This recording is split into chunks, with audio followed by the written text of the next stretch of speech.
Hello everyone, it's Shane Kanto, your Wasteland reviewer, and welcome to Wasteland Talks, my weekly talk show where I talk about whatever the hell I want. And this particular edition is What If? And this is kind of the thing where it's just like, I have an epiphany about something, and then we make a show out of it. And joining me is my good friend Joe, who's all things animation, and we're taking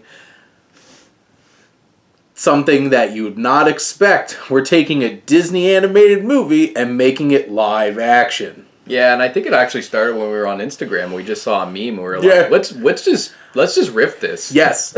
So, because, they keep remaking movies they shouldn't, but Atlantis the Lost Empire is 100% one that they should. Easily. So we are going to recast. We're going to make our own What If they made a live action Atlantis the Lost Empire. Oh, yeah. So, for those who don't know, this is a 2001 animated film from Disney in the awkward growing pains era of post-Disney Renaissance to Tangled and like that Ralph. period. Yeah, like that period from Fantasia 2000 to Home on the Range. That's pretty much that period. Where there's a couple of this, I think, is underappreciated. Treasure Planet's underappreciated. I think they could do a lot with them. Yeah. And then you have Lilo and Stitch and Emperor's New Groove that are just chilling there being like, hey, we're great.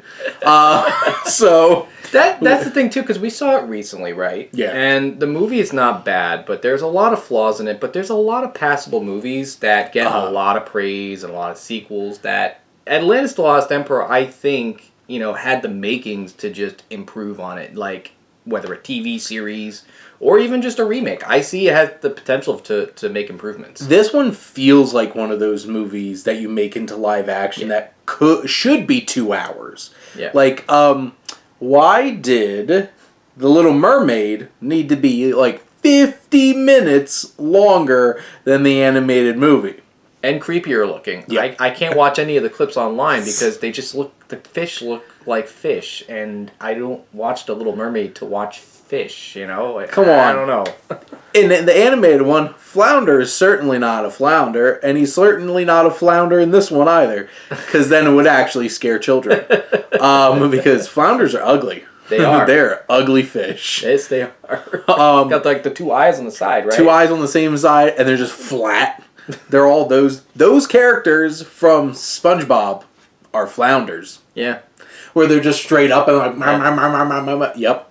That's what Flounder would really look like. But this feels like it should have been expanded. Yeah. And would work as a 2 hour, 10-minute action adventure. Totally. This should have been something like Pirates of the Caribbean, where it's a swashbuckling adventure. This is just, going to the center of the earth and finding the lost empire of Atlantis. Yeah. I mean, you look at the writers of, we'll probably talk about this more in our fan casting, but you look at the writers of Aladdin, Ted Elliott and Rosio, they basically wrote the Pirates movies. And, same concept. I'm sure you could probably do that. So, one thing that I wanted to get out of the way first is how to adapt Atlantis. Because the tricky thing is, in 2023, it's a lot more challenging to make it feel interesting and fresh than back in 2001. Because Aquaman, Black Panther, Wakanda Forever. Marvel. So just Marvel. Well, and DC. And DC. Just superhero stuff. Well, yeah, exactly. Because in the comics, Namor is Asian? Yeah. Ish kind of thing. Racially ambiguous, yeah. I would say. Because, all I know is all the fan casting was Henry Golding. Obviously, Atlantis really had a big origination in, ancient Greece. So, you could do a Greek thing. You could do an, Asian Pacific kind of thing. Yeah. I want to avoid just straight white people Atlantis like they did in Aquaman.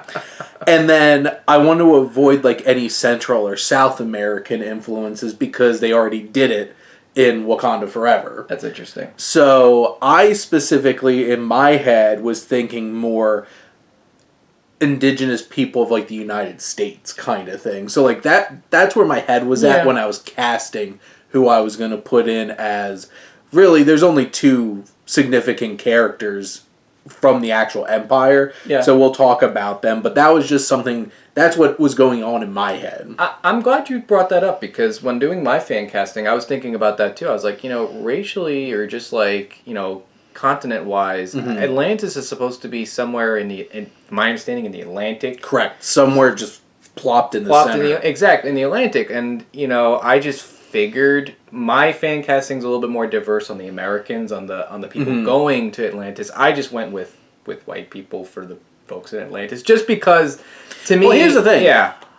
Until they prove otherwise, Atlantis doesn't exist. Exactly. So they are a fantasy world. Right. So you could just do a fantasy world. Exactly. And they did ethnically ambiguous race in the animated film.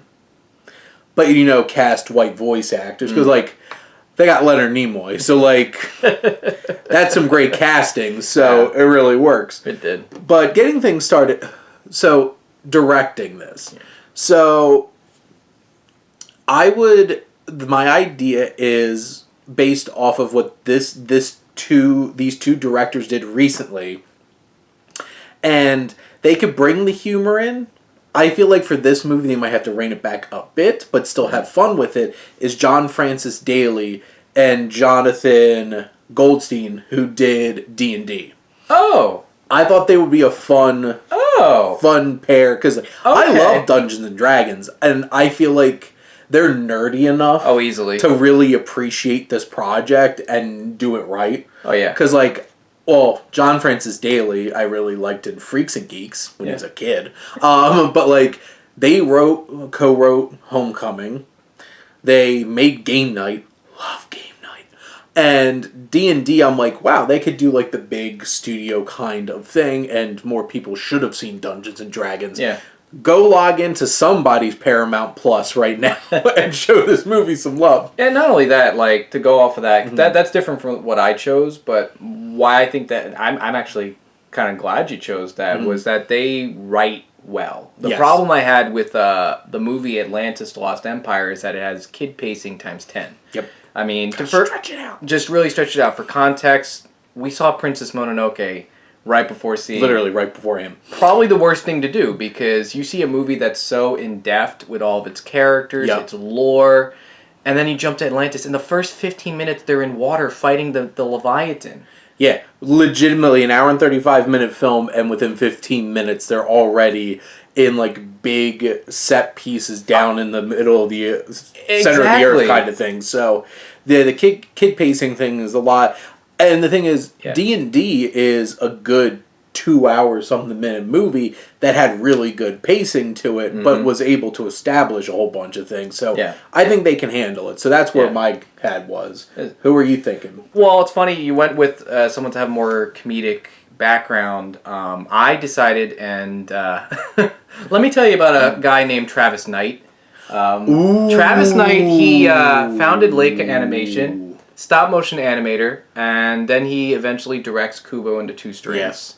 Very, high-concept Japanese folklore movie with themes of family, and it pretty much, to me, even color-wise, color scheme-wise, actually fits the color scheme of Atlantis a bit. But not only does he do well in animation, he went on to direct a live-action movie. He directed Bumblebee. He made arguably the best live-action Transformers movie. Absolutely, and the reason why it really hit me to do that, not only with the background in animation, he understands the concept. I think the kind of why you chose your guys is because of the pacing. Because at least when watching Bumblebee, you get to spend time on Cybertron. You get to establish the main characters, which was really good. So refreshing to watch a Transformers movie that wasn't 50 minutes too long. I know. And just be like, wait a minute. Yeah. This is good. This worked out fine. And it wasn't the greatest movie ever, but it was a great entertaining blockbuster movie. Yeah. And that's what Atlantis needs. And that's what they were trying to do, is make this nice sci-fi blockbuster movie. And I feel like he has the chops to do that. Now, yours with the writers, I was kind of thinking about, who I could have to write the script. And a part of me was going to go with a lot of the writers from Leica, like Chris Butler, who wrote Paranorman, and Kubo and the Two Strings, especially since there can be emotion. This movie can be emotional, and there's a context about colonialism that was really not touched up on that well, and I think a lot of it was fear. I feel like this generation now, we're kind of craving movies that are willing to go down that route and talk about colonialism. Yeah, 22 years ago, it wasn't, like, I don't think they were confident enough to make that big of a statement, especially because, like, they already made Pocahontas, which also, like, still could have done better, even though literally the whole entire movie's about this. Yeah. But, like, I appreciate that, and obviously the writers at Leica are great, because they're some of the best animated movies of this century. Easily. Like, between them and Cartoon Saloon, I love everything that they do, so those are some great picks. Thank you. From a composer standpoint, I picked Ludwig Göransson because... Is that Junkie XL? No, Ludwig Göransson did Creed, Black Panther. Good choice. Tenet and Oppenheimer. The reason I picked it is specifically because of Black Panther and Black Panther Wakanda Forever, because he has proven that he can do, like, a big kind of score, and also he does the Mandalorian and Book of Boba Fett. So, like, he can make great themes. Oh, yeah. He could also capture culture well. Yeah. Because of what they did with the Black Panther score. So I would hope that they would be able to do something, he would be able to do something special once they get to Atlantis, where the score kind of shifts away from, like, just feeling like this. Bum, ba-da-dum, bum, bum, ba-da-dum, which is, iconic when you think of the trailer, but then at the same time, it's like, that's it. Maybe make it more... That's all you think about. Yep. Because the thing is, what he was able to do in Wakanda Forever, specifically balancing both Wakanda and Tulakan, and, like, balancing those things was really worked. So that was where technically Atlantis, I mean. Exactly. So they didn't want to just do the same exact thing that DC just did. Yeah. So they turned Namor into Namor and changed the cultural influences and framework to it, which, yes, it is Atlantis. It is a lost city under the sea. So they just shook it up a little bit. Which is funny, because at the end of the day, I mean, Aquaman was supposed to be the homage to Marvel's underwater Atlantean superhero, but that's comic books for you. Well, and here's the thing: it's whoever gets to the movie version first. Yeah, and that's just because, like, Thanos. The second DC ever gets to Darkseid, people are gonna be like, it's just Thanos. It's because they got there first. I know we're going on a bit of a tangent. We'll jump back to it, but it reminds me how, like, Bob Kane and Stan Lee were really good friends, and a lot of their conversations surrounded, like, who can top each other's creations and make a better version of Batman and out-Batman each other with Spider-Man. So it's like the writers were aware of this. So even today, this goes into the film versions. But anyways. So did you have an idea for a composer? Well, I did not. That was the one thing I neglected with my fan casting. But, I figured I would just cast Junkie XL to make something pretty cool. Thomas Hulkenberg would certainly make something cool. So I think that's all get on board with it. Now, obviously, the most important casting is Milo, who is our hero. I feel like there's two actors that would be the easiest choices for this character, because they literally are in everything. Uh-oh. So I wanted to try something a little bit different. Me too. That wasn't Timothée Chalamet or Tom Holland. I literally challenged myself to avoid casting those two actors when mine. I went with Logan Lerman. Good. Who I'm a fan of from Perks of Being a Wallflower. And they did try to make Percy Jackson and the Olympians with him. It just wasn't his fault. Those movies are just subpar, and obviously they're remaking it. But I feel like he would do a good enough job in that leading role. Yeah. it's hard because like they had Michael J. Fox voicing Milo, and Michael J. Fox had like plus 10 charisma when he was younger as an actor.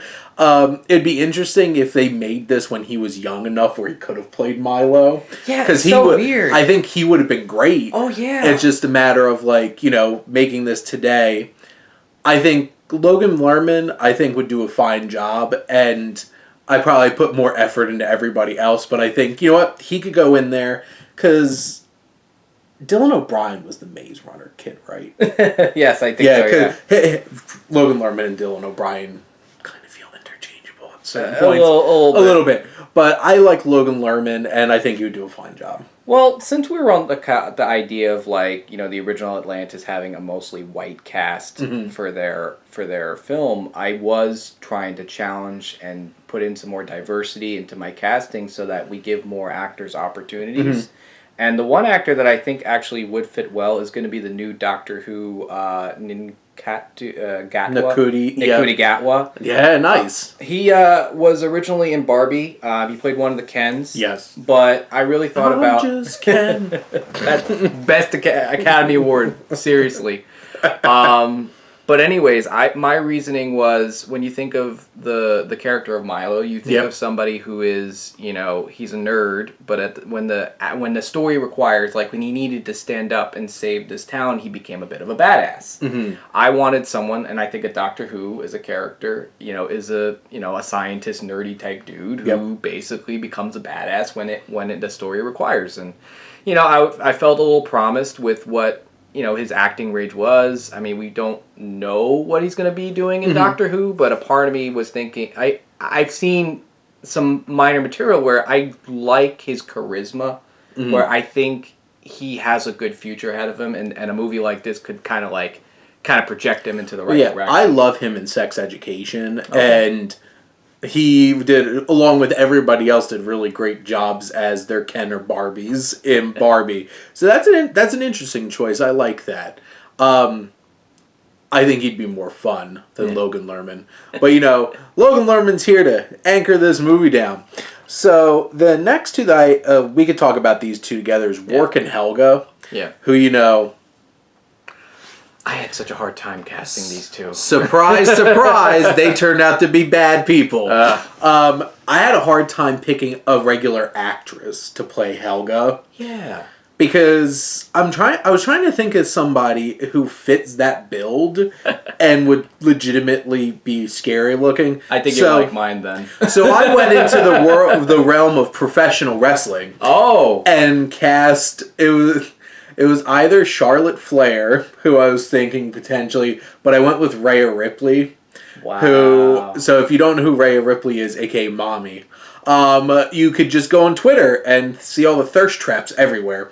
I feel like she has that physicality about her, and she's really tough. She has a very tough character and presence in WWE, and she has plenty of charisma, so I feel like she could translate well to being an actor on screen. So that's where I went. I'm like, we're going pro wrestling here. I'm glad you actually went pro wrestling because you brought up my thirst trap. My first love was Charlotte. Charlotte popped in my head first because of the blonde hair and everything. And just to get a reaction out of me because she's my favorite. Did you think an MMA person? No, I actually did go into the traditional film route. I do think she has the build for it. She's older, but to me, I think in my mind it could work as someone that could be around the same age as Rourke. I casted Monica Berlucci as interesting. Well, I had a thought of Charlize Theron, yeah, but I'm like, I don't think she would do that role.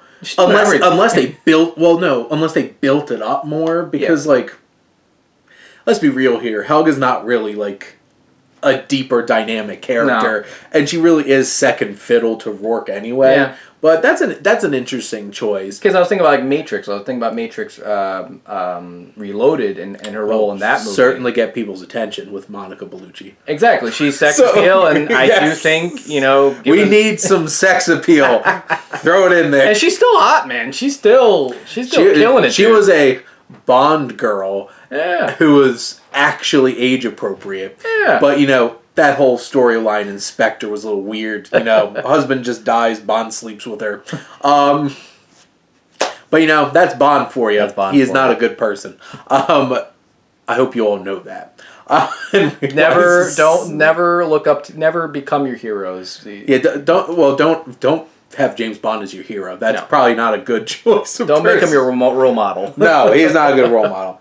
And the post that I saw and shared that sparked this whole conversation had Stephen Lang as Rourke, which I feel like that's like easy. Yeah. I don't think mine's too outside the box, but at least it's not Stephen Lang.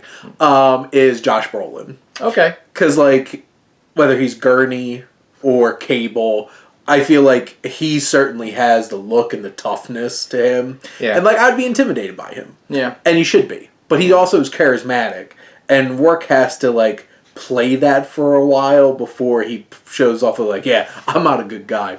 I really wish, like, if this was in the 70s, I would 100% cast James Garner as Rourke because I think that would be great, and he has a great vocal performance. Or if this were the 80s, I would cast Michael Ironside, which is what I was really torn by. Ooh, nice. Yeah, and I mean, he can still act really well. He can still be very intimidating. He was really good in Blackberry. Yeah.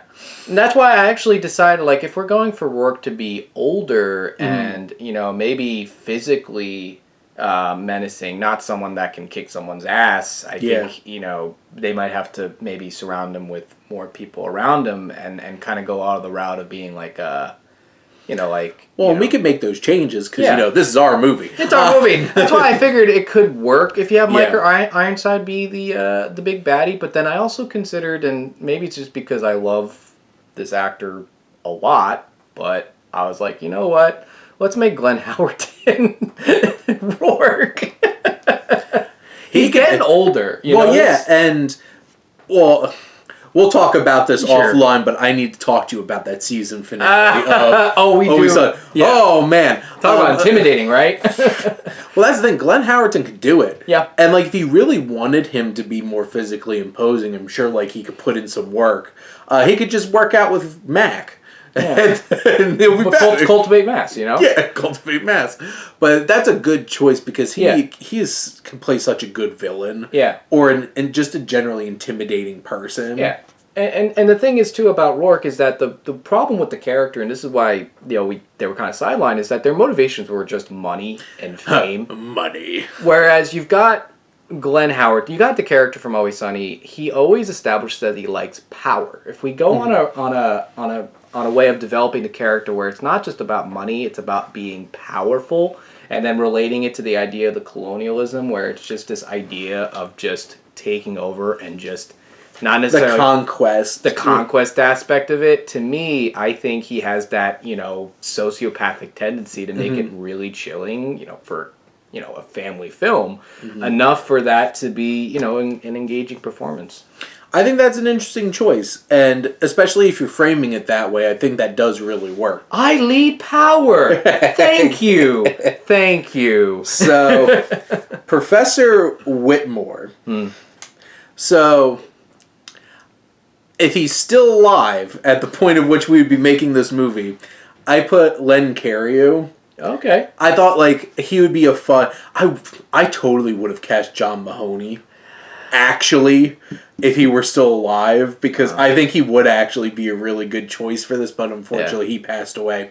Yeah. I think Len Cariou would be an interesting choice because, you know, you only see him, for the most part, briefly at the beginning, briefly at the end. He's an older, like, adventuring scientist and stuff like that, and I think he has the gravity to, like, show up and pull a few scenes and do some good work. Yeah. I mean, you're going to like my choice because let's think about fast-talking, very, you know, eccentric, very over the top. You know, the whole bit with the robe, you know, it's very funny. So I was just like, you know what? I could totally see Dan Aykroyd doing this. I would cast Dan Aykroyd as Professor Whitmore in my version. That's a fun one. That's a fun choice. Right? Fast-talking. Like, you could even see, like, their pace is very similar. I feel like he doesn't get enough credit for how funny he is in certain movies. Like, even just in something like Tommy Boy, where he's just like, Send him a bucket of ice. It's like, it's like, ice your balls. And you, what are you doing for dinner? Yeah. All in the same scene. Yeah, I think that would be a lot of fun. Yeah. I think that your choice is more leaning towards like the fun zaniness of the character on the screen. I think Dan Aykroyd definitely would deliver on that. Yeah, and I think about someone too that respects the sciences, and Dan Aykroyd. Well, yes, all of them. Yeah, even the paranormal ones. Yeah. So he believes in Atlantis. So I guarantee you. I do think so. 100%. Yeah, that's why I think he would sign on to it. Yeah, if he didn't, I'd be very suspicious. I mean, at the very least, he would maybe just look for spirits within the Atlantic Ocean. Be like, there's a high probability that this is probably where Atlantis is, where it's sunk. I didn't initially cast him, but the guy who's runs the museum. I would totally cast Stephen Root. I think that would be a fun character actor moment to have him, and he just in the movie, in general. If you put Stephen Root in anything, it just makes it better. So I thought that was fun. I didn't do that one beforehand, but I was thinking about that as we were going along. I think that would be a fun. Yeah, I was on the same page too, where I feel like those characters could be so interchangeable. Mm-hmm. I feel like with my version of Atlantis, we really want to focus more on they're there to really show that Milo is his call for adventure, right? Yep. They're there to really establish that he's not they're not willing to, fund his expedition to Atlantis. And then that's why I didn't put much attention to it, because I feel like that's something that maybe could be, instead of the curators, it could be someone with power, like the president or the government, Maybe something a little different. Maybe it could be Teddy Roosevelt. Get Keith David. Play government. It's so... I'm just realizing this now, and I don't want to spoil Oppenheimer, but it makes me realize how much great it is to see old presidents. Yeah, and just pop up for 2 minutes with a very famous actor. Now I'm thinking Keith David would have been a killer Rourke. Oh... See, that would be a really cool choice too. Yeah. He's intimidating. He has that deep voice. It would so work. Yeah. Now getting into the crew. Mm-hmm. We discussed this. I wonder if you picked anybody different for the mole. I had to pick Danny DeVito. I'm so glad you did, because I actually was gonna do Danny DeVito, but that's the only one that I stole from that. The trash business is a gold mine. May I offer you an egg in this trying time? Suckling blue. I think Danny DeVito would have a bunch of fun with it. He would have fun, but I feel like it's what everybody... I wanted to do that, but then I was like, who's the next best thing? Charlie Day. Right? He would commit. 100%. He would commit, and he loves accents. He loves costumes. I could totally see him. Because I was thinking about Pacific Rim 2, where he was also a nerdy scientist who's a bit of a dirt grub, and I'm like, well, there you go. Charlie, you know what? See, you don't have to go far from Always Sunny. No, I actually got one more from the show that I'm casting. I'll tell you who it is. Okay. Yeah. Dr. Sweet, I did Aldous Hodge. Big fan of Hawkman. I enjoyed his work as Jim Brown in One Night in Miami. Mm. I think he's a charismatic guy. He's a big guy. He can still sell that kind of character that Dr. Sweet's supposed to be. Yeah. And he's a good dude. Yeah. I like him. For those reasons, I was trying to figure out who I would go, and I actually went in the NFL direction. Okay. So you're going to love me because for choosing this, but I was like, you know what? He's done some voice work before. He does analysts for Fox, and I was like, you know what?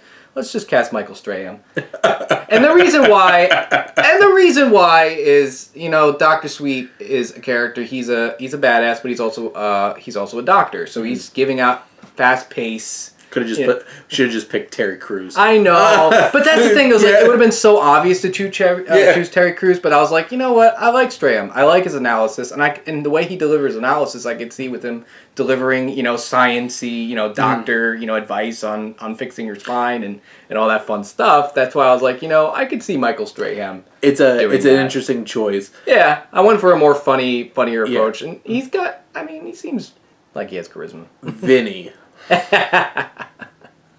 Who did you choose? Brett Goldstein. Oh! Roy F. Kent.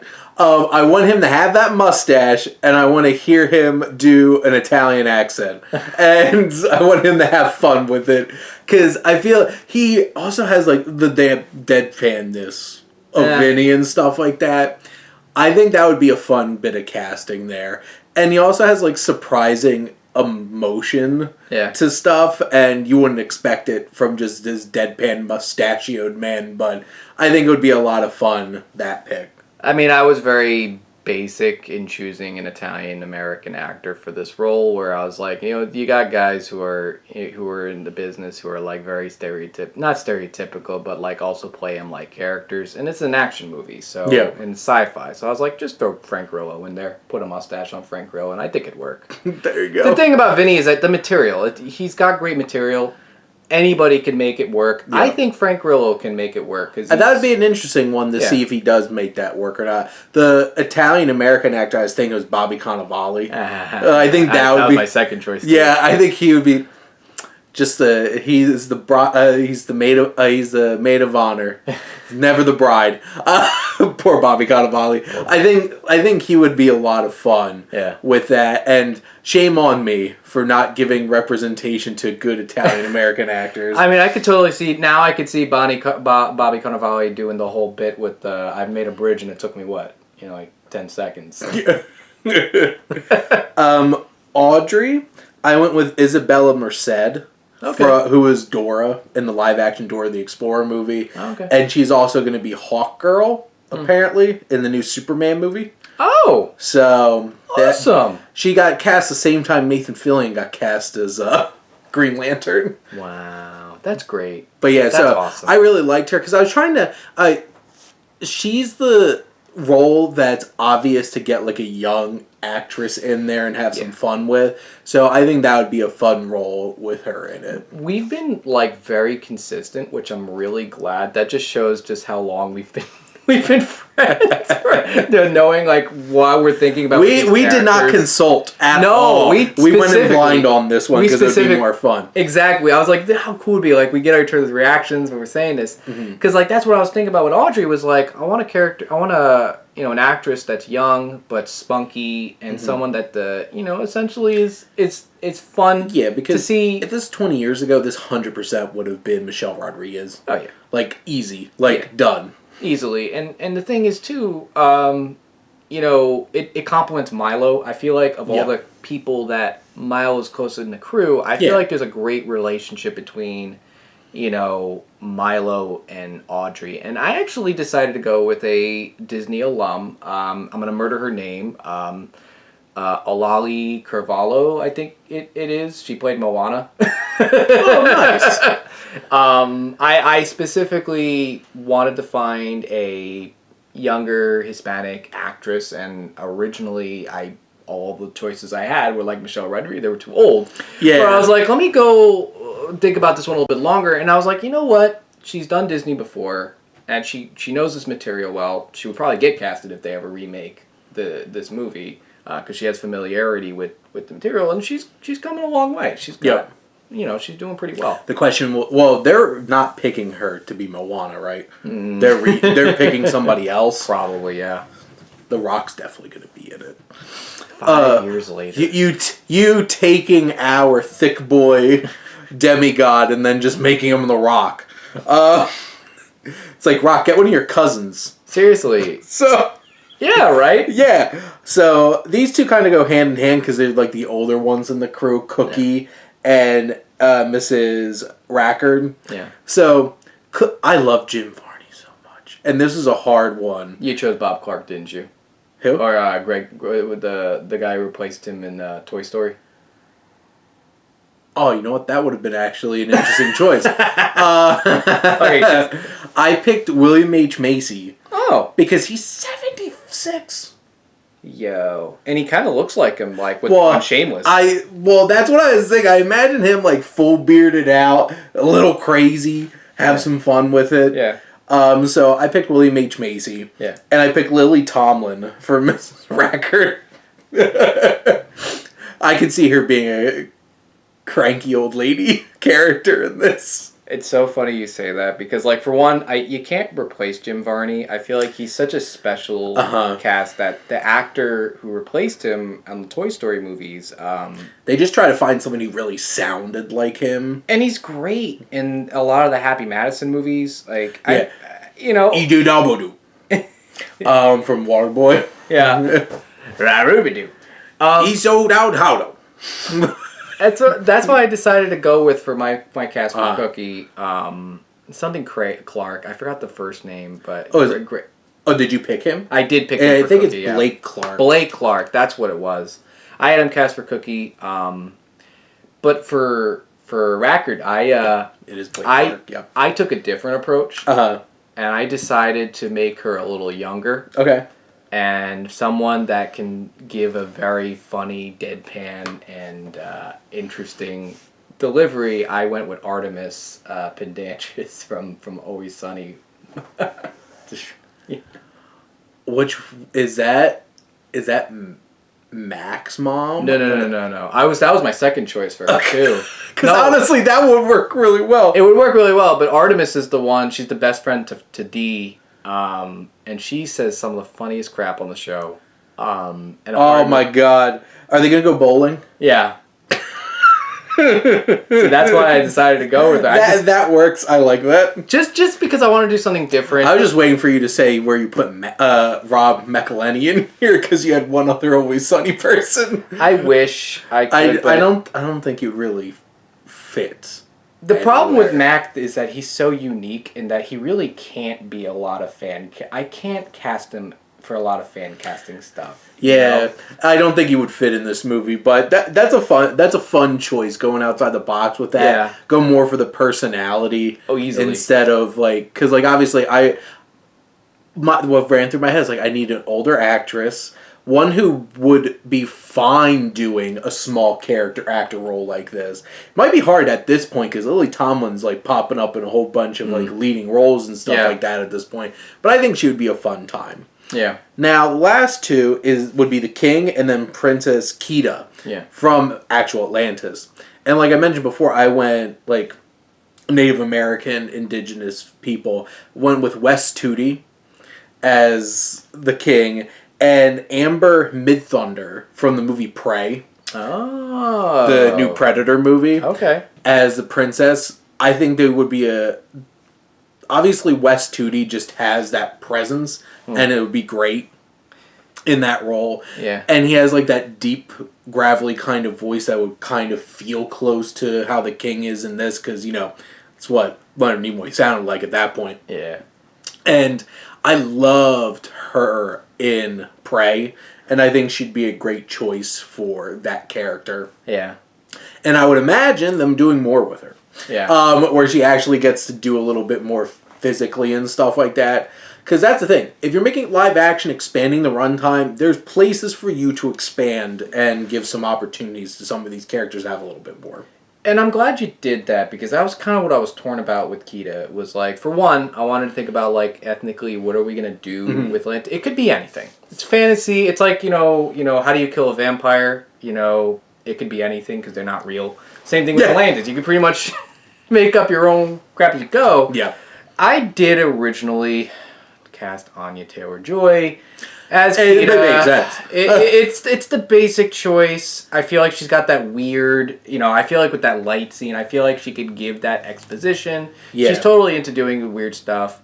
And then a part of me was like, that's too basic. If she's a little bit older, we're talking if this goes years ahead of time, I would be hopeful if maybe Ariana Greenblatt, if she gets a little bit older, could probably do well as Kida. Maybe as a young Kida for now, because she's still 15, which is weird to say, but I feel like she has a great career ahead of her.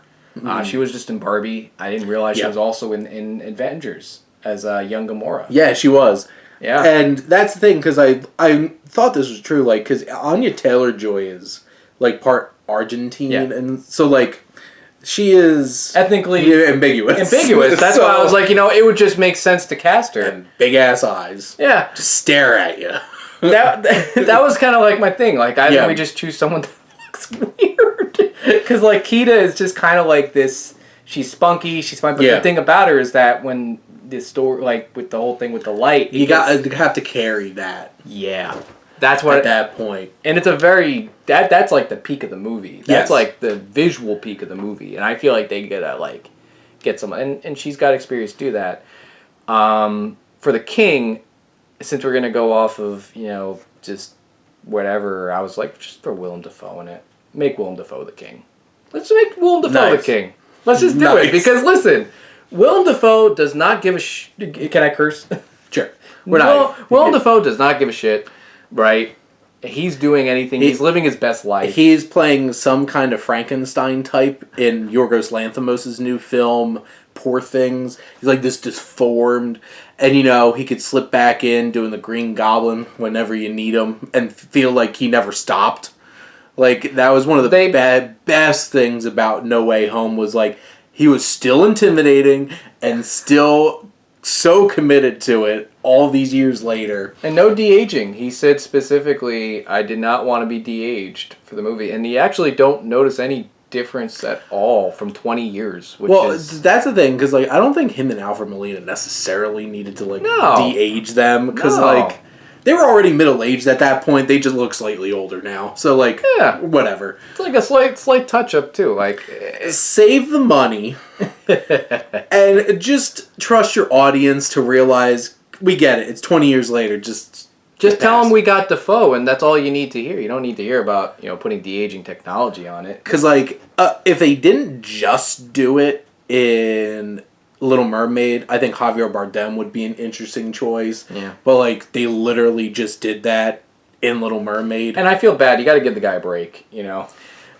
just becomes typecast as underwater civilization kings. I feel like he's an actor that needs to go back to indie films. Like, I hate saying that, but it's like, actors, they do really well. Well, I appreciate that, like, him, Penelope Cruz, like, and Antonio Banderas will find themselves back into, like, say, doing a Pedro Almodovar film occasionally or something like that to keep it fresh. Yeah. Because it was just a couple of years, it was literally right before COVID, Antonio Banderas was nominated for Best Actor. Yeah. For Pain and Glory with Almodovar. Yeah. And then, post-pandemic, popping up in a very small, but, he enjoyed doing a role in Indiana Jones.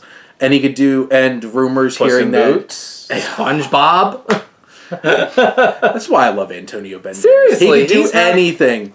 He also would have been a fun choice for the King. I realized that too. I was like, now that we're talking about it, we should have just cast Antonio Banderas as the King. I think it would have worked too, because he's playing King Herod in a new nativity musical coming out this fall. I'm like, wow, he's just ethnically ambiguous enough to just star whatever. Yeah. Because, like, he's an actual Spaniard. Yeah. So, like, he was born in Spain. He is European Spanish. Yeah. Obviously he plays Mexican characters a lot. Because, we... white people won't notice. They tend to forget that Hispanic is racially diverse as, like, being Middle Eastern, where you can have white and black and brown and mixed of it, too. That's the thing. It's like you could be Hispanic or you could be Latino. Yeah. And there is a difference. There is a difference. And Antonio Banderas is Hispanic. He is not Latino. Cause we could pass for Hispanic. Well, here's the thing, because when my brother did a DNA test, one of those things, most of our Italian turned out to be Spanish. So... There you go. Well, here's the thing, and I don't want to make anybody mad. Spanish people, Italian people, Greek people, we're all next to each other. There's a lot of similarities. The Mediterranean is a literal gene pool, if you think about it. Mm-hmm. Hey, Italian people and Greek people have a lot in common. They just swim around. Every time I watch My Big Fat Greek Wedding, I'm like, just take out Nikki and replace it with Tony. Yeah. And basically you have a very similar movie. Yeah. But anyway, we digressed. I think this film would be a lot of fun. I would really want them. And another reason, John Francis Daley and Jonathan Goldstein, they did a good mix of CGI and practical effects with D&D. and I want some practical effects here. Like, I don't want this to just be a giant CGI blob fest. Yeah. We don't need those anymore. You want to see the ship, and it bothered me in the original movies. Like, they built up this ship as being like this, and it gets blown up in like 2 minutes. And like they build it up as this great set piece, and like it's supposed to be like the the Enterprise, Well, I hope that like in this version, I would hope that a lot of like the exposition that needs to be explained. Why not explain it while you're exploring the ship? Oh yeah. And so like you get to see more of that. If you're gonna build that all up, make use of it. It gets so easily breezed over. Even Vinny jokes about it, where he's just like, we knew people, they died, but we didn't know them that well. So yeah. He literally says that in the movie. It's like, yeah, they were there and now they're not. But I think either one of these, I think, would be a fun time. It would be an interesting movie, and it'll be very interesting to see when they inevitably get Guy Ritchie to direct Atlantis: The Lost Empire. It's either him, Jon Favreau, or Kenneth Branagh. It's going to be one of the three of them coming in and directing this movie. Which is so interesting. Kenneth Branagh is like, you don't think of him making Disney live-action remakes. But oh, God. He did Cinderella, so... And Cinderella was so up his alley. Yeah. That worked so perfectly. Artemis Fowl, what the hell was that?